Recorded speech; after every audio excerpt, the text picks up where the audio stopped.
Ozzy and I met about 18. They were strange and hairy. After seeing how electric it was, I was blown away. Both of us started from nothing. I was smart, he was talented. Ozzy Osbourne never represented propriety. He is the Prince of Darkness, the heavy metal screamer who bit a bat head on stage and survived decades of addiction. But amid the drumming, despite the guitars and numerous tours, Ozzy never controlled love. He termed his first marriage a tragedy, nearly killed his partner, and had countless nameless encounters that ended in chaos. From his childhood in poverty in Birmingham to becoming a global rock icon, Ozzy's love life has been a chaotic symphony of mistakes, betrayals, and regrets lived out in public. However, one woman stayed in the wreckage. One of rock and roll's oddest and most enduring love stories resulted from that choice. What caused a guy with fame, riches, and family to collapse in the arms of his loved ones? How might a dead love flourish again? Ozzy Osbourne's tragic love tale may have saved him after the stage lights went out. Ozzy Osbourne was a poor lad from Aston, Birmingham, who seldom saw the stage light, but was already surrounded by darkness before becoming the Prince of Darkness. He met Thelma Riley in that fragile, in-between time. An elegant teacher working part-time at the Rum Runner nightclub to support her child from a previous relationship. Their romance was fated. Ozzy entered the bar, spotted her, and was immediately captivated. He then recalled that everything else was fuzzy. They married within months after falling in love without thinking, going into family life without knowing themselves or the fractures in their relationship. Ozzy and Thelma had 2 more children, Jessica and Lewis, after adopting Elliot. Outsiders saw them as a family, but inside they were a frail shell coming apart. While Thelma struggled to be a wife and mother, Ozzy was consumed by fame, touring, addiction, and untold psychological darkness. I was a bad father and husband.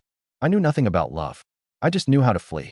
As Black Sabbath became a global phenomenon, Ozzy grew apart from his family.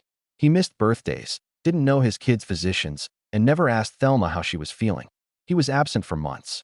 If he came home, he smelled of alcohol, perfume, and a vacant expression. Ozzy spiraled as Thelma suffered with parenthood and being with a stranger. Cocaine, whiskey, and stage beauties were his addictions. He thought he was God after taking so many medications. In another manic rampage, he smashed the house. He once slept for 2 days without detecting his daughter's fever. Thelma relented. She filed for divorce in early 1982 after almost a decade without a husband.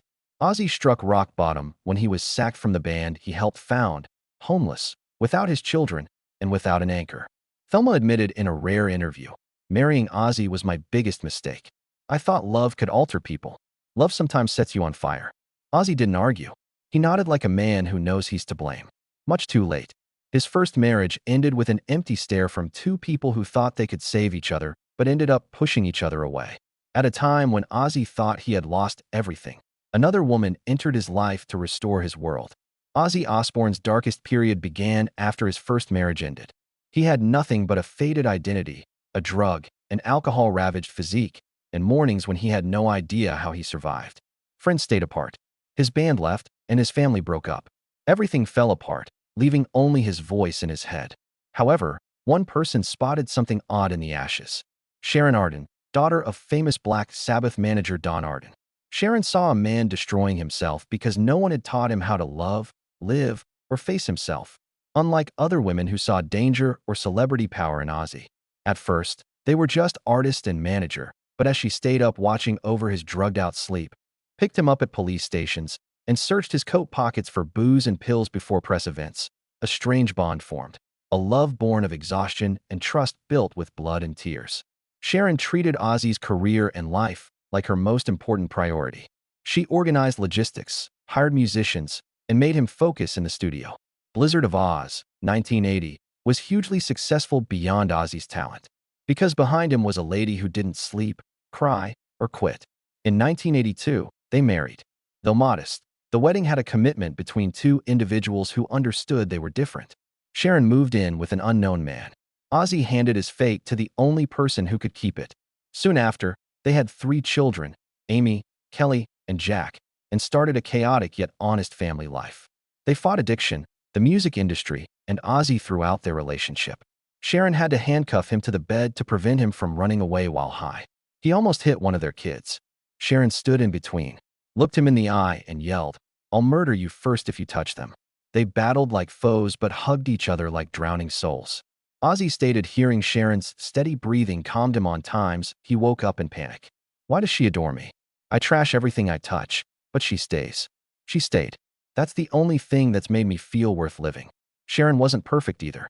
She ruled relentlessly. Many labeled her ruthless. For Ozzy, she was the harsh medication that saved him. Sharon didn't consider Ozzy a project. She couldn't ignore him when he fell. They loved without romance. Their decades-long war involved loving, saving, and hurting one another, but never leaving. Sharon is my sole weapon against my inner devil. While many famous marriages have ended over small matters, Sharon and Ozzy persevered after everything no one else would.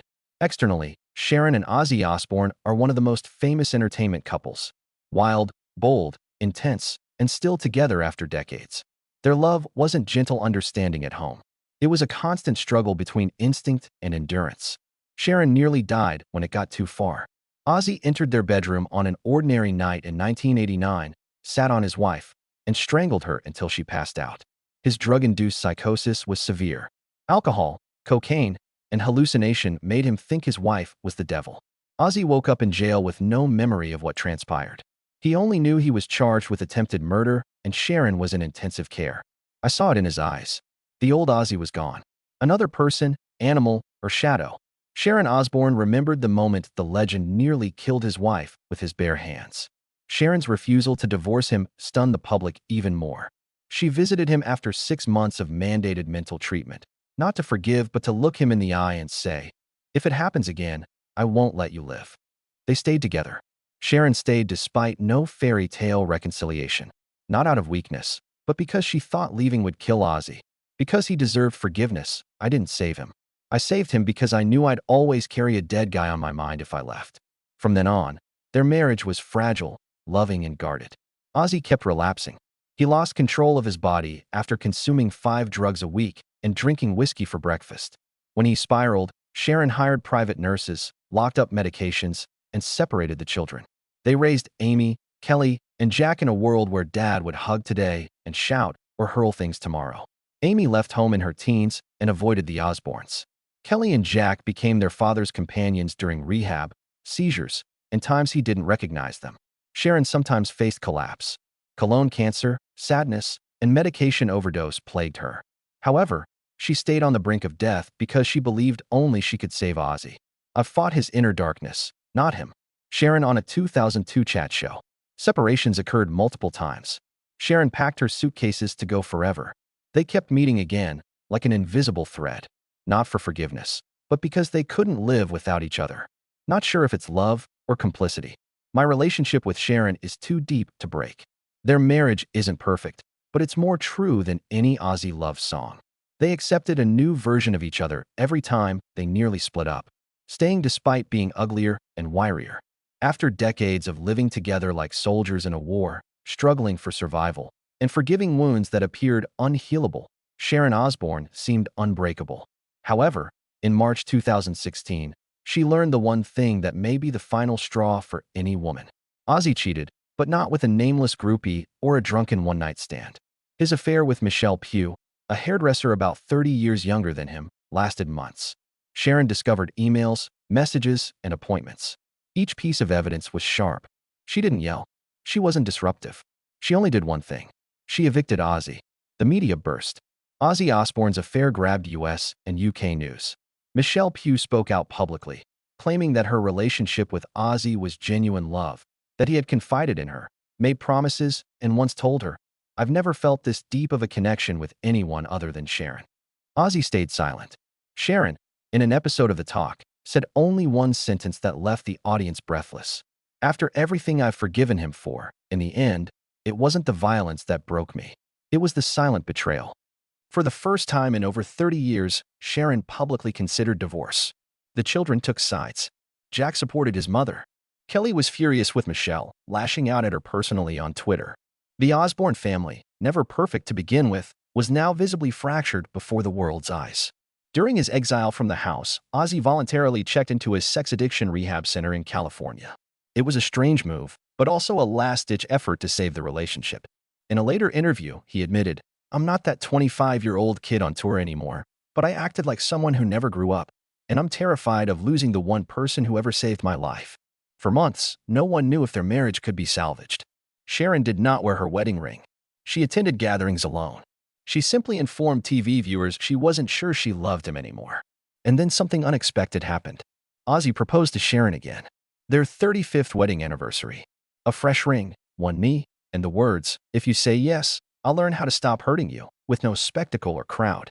Sharon nodded slowly, not because her trust had been restored, but because she realized that forgiveness isn't always about merit. Some forgive because they deserve peace more than hate. "I love him in a manner only I can understand. Maybe I was born to love the wrong guy to help him become the right one."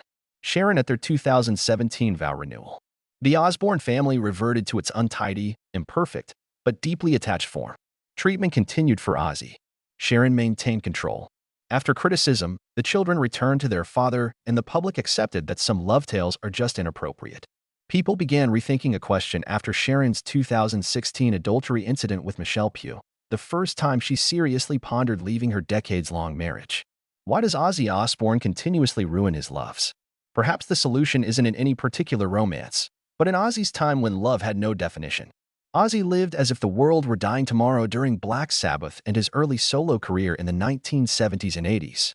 He had no standards after leaving Birmingham's dreary tenement blocks for a world of stages, groupies, narcotics, and hallucinations.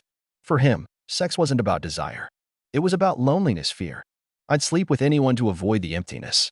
Sex alone made me forget the truth. Was dying inside." I Am Ozzy, Ozzy's memoir. He acknowledged to sleeping with 3 ladies in one night but couldn't remember their names. Had no idea where they came from or went.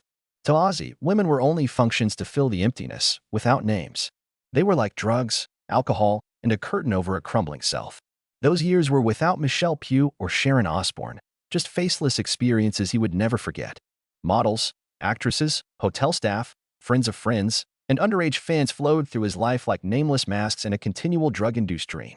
One day, he woke up in a different place and realized he didn't know who he was unless someone shouted his name honestly. Sharon entered, not with romance, but with insight. She didn't change Ozzy, she merely stopped him running. Old habits are hard to break. They cower and await return. After 30 years, Michelle Pugh returned. Michelle made Ozzy feel appreciated, unlike the nameless affairs. More than anything, being a damaged man dissolved the final barrier between his old needs and actual emotion, compelling Sharon to speak. "I forgive drunken flings, but not whispered I love yous for someone else." Sharon 2016. Michelle was Ozzy's only confirmed romantic name after that. The rest, if any, are fuzzy ink stains on a life story Ozzy won't reread. Despite the tumult, Ozzy never officially admitted to having a child outside his marriage. No paternity claims, litigation, or sudden knocks on the door saying, "I'm your flesh and blood." Maybe it was luck. Perhaps his complete anonymity in all relationships except Sharon caused it. However, Michelle Pugh wasn't his first scandal. She represented the unnamed ghosts returning to collect their debt. Ozzy couldn't say, "I don't remember" for the first time. Children in the next room were huddled up, silent, recalling everything when Ozzy Osbourne was drunk in a hotel room, broke everything in sight during alcohol withdrawal, and murdered his wife without realizing it. People say that a father's biggest wound is his long absence from important times. Of Ozzy's 2 children with his first wife, Thelma Riley, Jessica and Lewis were completely absent. Ozzy was absent in body, emotion, and responsibility for most of their childhoods. In his memoir, he said, "I didn't know what fatherhood was. I didn't understand why my kids looked at me like I was a stranger, but I also didn't stop to find out." Thelma once called him the greatest nightmare of my life. And for their children, that image cut so deep that they chose to erase their father from their lives altogether. Elliot, the stepson Ozzy once adopted, has never appeared publicly. He has never joined any Osbourne family gathering. Perhaps that was the choice of a child who was taken in as a son but never truly held in a father's heart. When Ozzy entered his second marriage with Sharon, they had 3 children together: Amy, Kelly, and Jack, children raised in a famous household, but never a peaceful one. Amy, the eldest, chose to leave home at 16. She refused to take part in the Osbournes' reality show, rejected the idea of being part of a family brand, and declined all invitations to speak about her childhood. In a rare interview, she said, "Don't hate my father, but I also don't need him in my life to be who I am." In contrast, Kelly and Jack chose to stay, walking beside their father through every dark turn, from the recording studio and backstage chaos to the rehab centers. They appeared on TV with him, sometimes more as caretakers than children. Kelly once said, "I knew how to hide the pills, how to hide the booze." I knew how to wake him up when he stopped breathing. That's not something a child should know. Jack, the only son to make it through those years without carrying rage, became the bridge between family members and remains the closest to Ozzy today. He produced documentaries about his father, traveled the world with him for reality series. But behind the smile, Jack confessed, there were years I didn't know what to call my dad, a fallen hero or a boy who never grew up. Ozzy was never an ideal father, but as he aged, facing Parkinson's disease, depression, and a body weakened by endless surgeries, he began calling his children more often, sometimes just to ask, "Are you okay today?" Something he never used to do. Once, during a filmed interview with Kelly, he held her hand and said, his voice trembling, "I'm sorry I wasn't there, and even sorrier that I made you feel like you weren't worth loving." No words were spoken in response, but Kelly's eyes, bittersweet, quietly wounded, said everything. Some scars don't bleed, but they ache forever. The father-child relationships in the Osbourne family were never whole. They were distorted, fractured, suffocated by addiction, fame, fear, and silence, but they never broke entirely. Even through distance and pain, there were children, each in their own way, who chose to forgive so they wouldn't repeat their father's tragedy. Ozzy Osbourne is not an easy man to love. He has betrayed, destroyed his own family, hurt the people who mattered most, and even came close to killing the woman by his side. He doesn't keep promises well, and he never truly learned how to be a father. For him, love has always been fragile, breakable, and constantly drowned by darkness. And yet, strangely, amid all that chaos, a love survived, not because of tenderness, but because of fierce resilience. Sharon didn't love Ozzy the way most people love. She wasn't pampered. She wasn't protected. Instead, she had to fight every single day to hold on to the fading soul inside that man. She did what no one believed possible. She stayed, forgave, and survived. As for Ozzy, through scandals, psychiatric treatments, addictions, and illness, he always looked back to one place that the spotlight could never reach. His family. Not a perfect one, not a model one, but the only place where, when everyone else had walked away, a door still stood slightly open, waiting for him to come home. I don't deserve that kind of love, but it's the only thing that saved me. Not music, not fame, just Sharon and the children who still call me Dad. Ozzy Osbourne. Ozzy's love story isn't written in romantic ballads. It's in the screaming at midnight, in the divorce papers that were never filed, in Sharon's tear-filled eyes that never gave up, and in the late attempts of a father who made too many mistakes. In the end, when the stage lights go dark, the guitars fall silent, and the crowd fades away, there remains only an old man sitting beside the woman who forgave him 100 times over. And maybe after all, that's the simplest definition of love. Not because someone deserves to be loved, but because you choose not to let go. Even when the love is burned down to the bone, do you believe love can save a person, even after they've lost everything? If this fractured but unbroken love story of Ozzy and Sharon Osbourne made you reflect, leave us a comment below. And if you cherish real stories about love, mistakes, forgiveness, and resilience, don't forget to like, subscribe, and share this video so their journey can reach more hearts. Thank you for watching and see you in the next one. Goodbye.